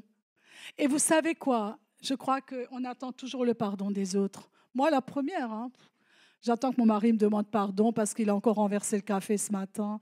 Parce que tous les jours, je mets une nouvelle nappe et tous les jours, il renverse le café. Je dis, Seigneur, moi, je ne mets plus de nappes, c'est fini. J'aime bien les nappes en tissu, ce n'est pas la peine, je vais mettre du plastique. Mais non, Seigneur, pourquoi il a fait ça? Tu es sûr que tes lunettes, ça va en ce moment? Il ne faut pas aller voir Leïla, là, pour des nouvelles lunettes. Problème. Et si tu avais mis la tasse, l'assiette sous la tasse, hein? Ça fait 30 ans, je te dis de mettre une assiette sous la tasse. Si tu avais fait ça, ça ne serait pas allé sur la nappe, en fait. Ah oui, excuse-moi. Oui, excuse-moi, mais demain, tu recommences. Est-ce que c'est le vrai pardon, ça? En fait, c'est un détail ridicule. Mais après, il y a d'autres choses. Parfois, on n'aime pas pardonner parce qu'on a de l'orgueil. On a de l'orgueil. Parfois, j'ai du mal à dire « Pardon, chérie, oui, c'est vrai, tu avais raison. » J'ai du mal parce que j'ai peur qu'il s'enorgueille.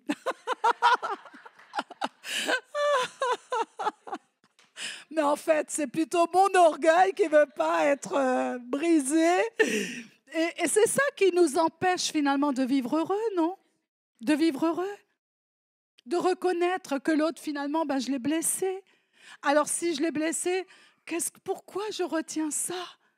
Puisque ma maison va guérir. Tu as le médicament, tu as l'antidote. Pourquoi tu ne veux pas reconnaître tes fautes? Ta maison va rester malade. Amen, mais il faut être malade pour vouloir la maladie chez soi. C'est pour cela, le non-pardon est déjà une maladie. L'orgueil est comme une maladie qui ronge. Et ça, on a besoin vraiment d'être libéré pour que ma maison soit ma maison, la guérison. Amen. Ah ben voilà. Merci Christine. En tout cas, du roseau que tu as été ou que par moment le Seigneur doit relever encore peut-être, le Seigneur te voit et il te dit qu'il t'aime et il va le faire. Donne-lui tes racines. Amen. Tes racines. Et là, tu peux voir l'utilité que représente ta vie. Tu peux voir l'importance que c'est d'avoir une famille et d'avoir une maison. Je ne sais pas si tu vois des maisons qui sont éradiquées par les catastrophes naturelles. On voit des maisons entières qui s'écrasent, toutes les familles sont mortes, les parents sont morts, parfois les enfants restent seuls, parfois. Mais est-ce qu'on réalise que nous-mêmes, on a encore une famille, une maison qui est debout? Est-ce qu'on réalise la bénédiction de Dieu? Et on est tellement réticents pour mettre les choses en règle. On retient tellement ce que nous avons reçu de Dieu, alors que d'autres personnes perdent de tout en un instant. Ils n'ont plus de famille, ils n'ont plus rien, plus d'argent, plus de matériel, plus de vêtements, plus rien. Est-ce que nous sommes reconnaissants envers Dieu pour toutes les antidotes qu'il nous a offertes à la croix parce qu'on a déjà la solution? Pourquoi est-ce qu'on retient? Vous êtes là? En tout cas, je t'invite aujourd'hui à rentrer chez toi tout à l'heure, à demander pardon à tes enfants ou à tes parents et de faire une onction d'huile dans ta maison. De dire, Seigneur, cette onction, elle provient de mes racines qui étaient enracinées dans des habitudes, Seigneur, des mauvaises habitudes, Seigneur, que j'avais prises. J'ai résisté parce que je pensais que c'était rien. Et Dieu te dit, si, c'est important, parce que je veux guérir ta maison. Je veux changer l'atmosphère. Que mes anges que je place autour de vous se réjouissent chez vous. Que mon Esprit Saint soit réellement honoré parce qu'il est saint, saint et saint. Et là, le Seigneur te dit, rentre chez toi, fais une onction d'huile dans ta maison et pratique le pardon. Pratique-le. Humilie-toi même parce que c'est pour la guérison. Amen. La restauration. Que l'onction d'adoration vienne jaillir alors au travers du cœur brisé et contrit. Parce que cette onction est devenue une onction d'adoration finalement. À la croix, sa tête est frappée avec un roseau. À la croix, on tape sur sa couronne avec un roseau pour se moquer de lui. Encore le roseau que nous étions, ce roseau fragile et faible est là maintenant en train de frapper la tête de Jésus, sa couronne. Et il lui crachait au visage et se prosternait devant lui en se moquant de lui. Ce roseau nous représente et représente tout finalement et englobe la moquerie contre Dieu. À chaque fois que nous n'avons pas la crainte de Dieu, c'est comme si nous nous moquons de Dieu. Je dis, Seigneur, je ne veux pas me retrouver à me moquer de toi, Seigneur. Je ne veux pas résister parce que ça serait se moquer de toi. Ne pas reconnaître que tu es le roi des rois, le Seigneur des seigneurs, qui a donné sa vie à la croix. Dans Matthieu 27, 29, il lui montre un roseau dans la main droite. Et ils se sont mis à genoux devant lui en se moquant de lui. Un roseau comme sceptre, ils vont lui mettre dans sa main également. Comme un sceptre, un roseau. Ils lui ont mis dans la main ce qu'ils étaient eux en réalité et ce que nous étions nous tous en réalité. Ce roseau fragile, ils le mettent dans la main de Jésus. Vous imaginez? Ils ne savaient pas que ce roseau représentait chacun d'eux et que finalement ce que nous sommes dans nos faiblesses, ce roseau c'était leur cœur, leur fragilité. Est-ce qu'il ne dit pas, le Seigneur, que de faibles, il nous rend forts? Est-ce que tu peux entendre la voix de Dieu qui dit « De faible, je te rends fort aujourd'hui. De faible, tu deviens fort. Donne-moi tes racines. Donne-moi tout. Humilie-toi chez toi. Fais une onction d'huile, mais que ce soit une onction d'huile au travers de la repentance. » Matthieu 27, 48. L'un d'eux prit un roseau, il piqua une éponge imbibée de vinaigre et la présente à Jésus pour qu'il puisse boire comme une perche, pour qu'il puisse se désaltérer avec notre amertume, parce que là, c'est tout ce qui est amer en nous. Tous nos non-pardons, ils vont maintenant le présenter à Jésus pour qu'il le boive encore, alors qu'il est déjà presque en train d'expier. Jésus n'a d'ailleurs pas bu. Il a donné sa vie à la place. Et ce roseau portait l'amertume et l'aigreur. Le vinaigre, c'est aigre. Et souvent dans ma maison et ma blessure, ma maison est porteur d'amertume. Dans ma maison, il y a de l'aigreur parfois. C'est aigre, c'est amer. Alors que même déçus de nous-mêmes, quelquefois, on déçoit aussi les autres. Soyons transformés à son image. Amen. Il y a un roseau qui mesure. Le roseau qui mesure dans Apocalypse 21, 15 et 16. Celui qui parlait avec moi avait une mesure. Écoutez bien. Un roseau d'or pour mesurer la ville, 12 000 stades, ainsi que ses portes et sa muraille. La longueur, la largeur et la hauteur en étaient égales. Il n'y entre rien de souillé, aucune abomination. Aucun mensonge ne rentrera. Seulement ceux qui sont inscrits dans le livre de la vie de l'agneau. Seigneur, combien de fois tu nous mesures avec un roseau d'or qui est notre valeur éternelle. Vous imaginez un roseau d'or alors que nous étions dans la boue, courbés par le péché, par les blessures, par les mensonges, par la méchanceté. Et là, il nous évalue avec un roseau d'or pour que nous soyons dans l'éternité. Moi et ma maison, amen, de blessés, elle a la guérison. Et de la guérison, on se retrouvera au ciel. Yes. Combien il nous mesure ainsi, de la boue à la croix. On pourrait composer un chant, de la boue à la croix et de la croix jusqu'au ciel. Amen, nous sommes mesurés avec un roseau d'or pour l'éternité. Ton héritage est un parfum jusque dans l'éternité, bien-aimé. Amen. Dans le sillage, il y a ce parfum pour l'éternité, dans tes sillages. Et c'est extraordinaire, parce que c'est une fragrance de vie. C'est une fragrance qui laisse une trace là où tu passes. Parce que là où tu passeras, Jésus, chaque pas, trépasse. Amen. Partout où tu passeras, il y aura ce parfum pour l'éternité. Qu'êtes-vous donc allé regarder dans le désert, dit Jésus? Qu'est-ce que vous êtes allé regarder dans le désert? Il dit à ses disciples, un roseau agité par le vent. Qui êtes-vous allé voir? Un prophète? Oui, vous dis-je. Et plus qu'un prophète, c'était Jean-Baptiste. Levons-nous et réalisons combien Jean-Baptiste, le plus qu'un prophète, a ramené toutes ces personnes nécessiteuses, en manque, en famine, vivaient dans des maisons blessées, brisées. Jean-Baptiste va défricher ce chemin pour Christ, pour que Jésus soit cette guérison. Quand la fille de Jaïrus était morte, n'a-t-il pas ressuscité cet enfant dans leur maison? Dans combien de maisons il a amené les gens à la vie? Dans combien de maisons les femmes de mauvaise vie arrivaient, étaient attirées par lui et ont obtenu grâce et salut? Dans combien de maisons les choses ont été restituées et restaurées par Jésus? A-t-il changé? Non, dis avec moi, il est resté le même. Il est toujours là. Et il vient aussi dans ma maison aujourd'hui.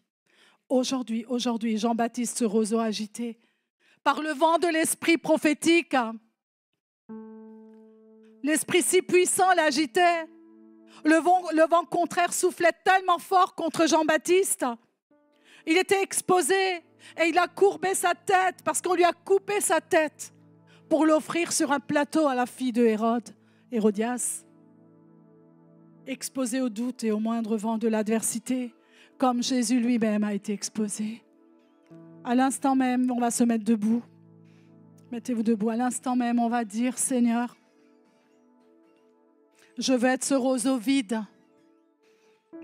Je le suis déjà, je suis vide. J'ai besoin de toi, Seigneur. J'ai besoin de plus maintenant, Seigneur. J'ai beaucoup de connaissances. J'écoute la louange. Je fais ce que je peux, Seigneur. Mais je ne t'ai pas donné mes racines. Ces racines qui rendent ma maison malade. Alors que brisée et arrachée, elles deviennent un parfum de guérison chez moi. Un parfum de guérison dans mon église. Un parfum de guérison dans ma nation pour le salut de ma nation. Remplis-moi d'eau, Seigneur, de l'eau vive. Seigneur, ce roseau peu utile, rends-moi utile maintenant. Utile comme jamais, Seigneur.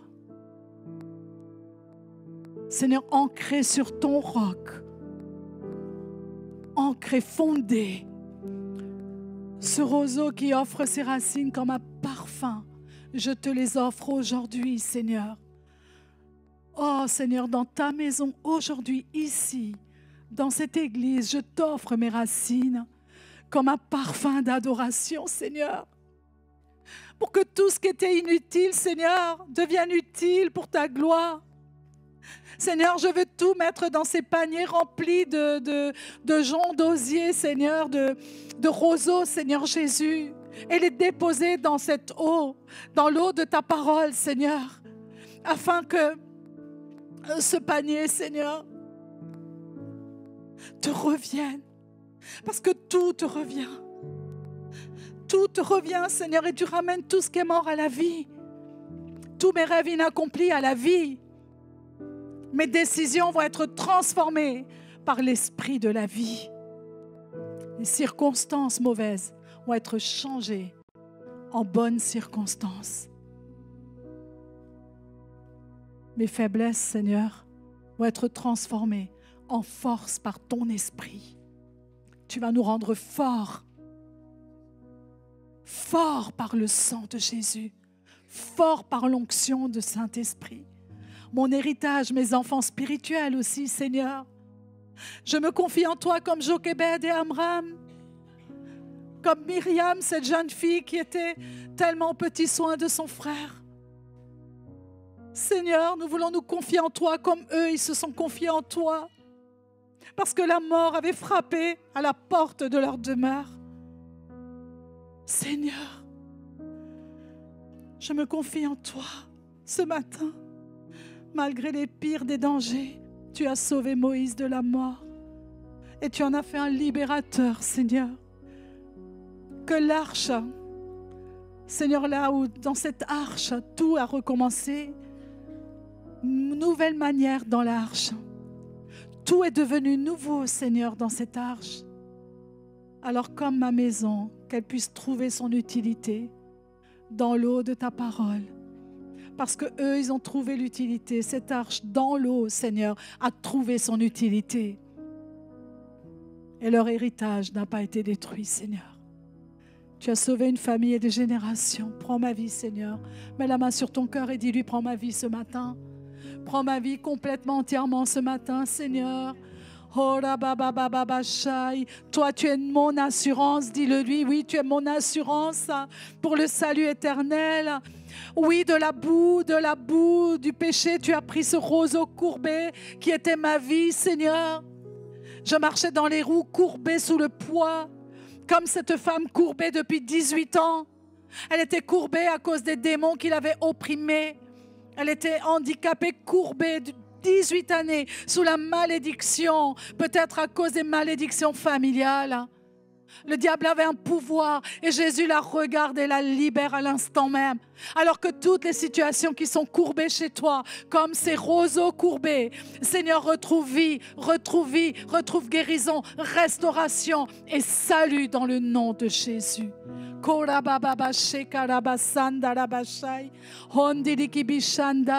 Seigneur, fais un roseau d'or de chacun ici, qu'aucun ne se perdra. Aucune maison, Seigneur, ne sera perdue. Aucune famille. Seigneur, tous nous te servirons. Tous nous te servirons. Tous nous te servirons, Père. Nous nous levons comme ce roseau qui est redressé, qui est arraché par le Seigneur, pour en faire, Seigneur, quelque chose d'utile et de profitable pour le royaume de Dieu. Clame, clame, prie, crie à lui maintenant. Clame à Jésus. Clame dans sa sainte présence. Il dit, je suis saint, saint, saint. Holy, holy, holy. Je suis saint, saint, saint. Il veut assainir l'intérieur de ta maison, chaque chambre, chaque pièce, chaque tiroir, chaque placard. S'il y a encore de la sorcellerie, des garanties, toutes sortes de choses, enlève et détruis-le. Ramène-le ici à l'église dimanche. Et on va s'en occuper. Sinon, tu resteras courbé. Tout restera courbé. Il vient assainir l'intérieur de ta maison, l'intérieur de ton cœur. Il veut assainir l'église. Il veut assainir. Parce que sans la foi, tu resteras courbé. Seigneur, accorde-nous une foi qui te plaît. Parce que nous ne pouvons pas te plaire sans la foi, Seigneur. Accorde-nous une foi, une mesure de foi élevée. Seigneur, je me courbe à tes pieds aujourd'hui et je déclare, Seigneur, touche et viens arracher mes racines des malédictions familiales. Délie-toi de ces 4 générations. Refuse. Il en va de ton héritage. Refuse. Il en va de ton héritage. Et si tu ne les connais pas, les malédictions, sache que ce sont les mêmes choses que tu vis toi aujourd'hui. Ils ont vécu les mêmes choses. Alors prends autorité, demande pardon pour les péchés de tes ancêtres. Applique le sang de Jésus sur ta vie.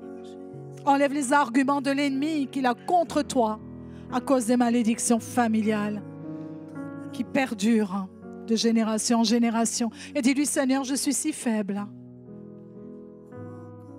que même me redresser quand le vent souffle m'est impossible. Je ne peux pas me redresser quand la tempête fait rage. Mais je te donne mes racines, Seigneur, qui me retiennent dans cette terre, dans cette eau nauséabonde.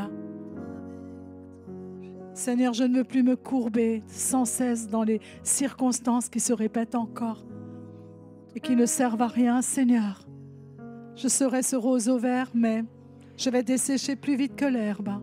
Alors que me sert-il de rester tellement réticent, tellement borné dans mon orgueil, Seigneur? Aujourd'hui, je te remets l'orgueil entre tes mains. Père, cet esprit d'orgueil, je le chasse maintenant dans le nom de Jésus, de ma vie et de l'Église, Seigneur, qu'il n'y ait aucun orgueil au milieu de nous. Que l'ennemi ne puisse pas trouver, comme dans le camp d'Aï, une seule compromission, mais un peuple humble devant toi, Seigneur. Seigneur, que l'orgueil ne nous empêche jamais de demander pardon. Seigneur, te demandons pardon pour toutes les fois où nous sommes restés campés sur la position, sur nos positions, Seigneur. Pardonne-nous, Seigneur, que nous puissions être humbles, parce que tu nous as montré l'exemple, Seigneur. Il n'y a pas d'orgueil dans ton royaume, parce que tu rabaisseras l'orgueilleux, mais tu feras grâce aux humbles. Merci, Père, pour cette Église à qui tu fais grâce, Seigneur. Oh, merci, Père, pour ce parfum d'adoration. Pour ma vie, ma maison, mon église, je veux être utile et devenir cette sécurité dans ce lieu, sécurité pour mes bien-aimés. Ma maison sera appelée refuge, la cellule du refuge, la cellule du refuge, la cellule du refuge. Ouvre ta maison, ouvre-la, arrête ton orgueil. Ne dis pas personne ne viendra chez moi voir ce que j'ai chez moi. Mais non, tu les mets dans la cuisine, là où il y a des gâteaux dans le four. C'est le bon endroit. Amen, tu n'as pas besoin de faire visiter ta maison. Personne ne te le demande, mais accueille. Accueille la cellule, un refuge. Alléluia, la cellule, un refuge. Oh, Rabashai. Non pas blessure et malheur. Tissez les uns avec les autres. L'unité, Seigneur. Tous les roseaux déracinés deviennent une protection. Une unité. Non pas le roseau, Seigneur, qui a frappé la couronne pour rien. Pour les moqueries, il n'y aura pas de moqueries dans ma maison. Il n'y aura pas de moqueries dans ma famille, Seigneur. Parce que dans ma maison, il y a la crainte de l'Éternel. Oh, Rabashai, nous ne serons pas la moquerie du monde. Nous ne serons pas non plus la risée de nos voisins. Parce que chez nous, rien ne va. Non, Seigneur, nous serons un témoignage de la gloire puissante de Dieu.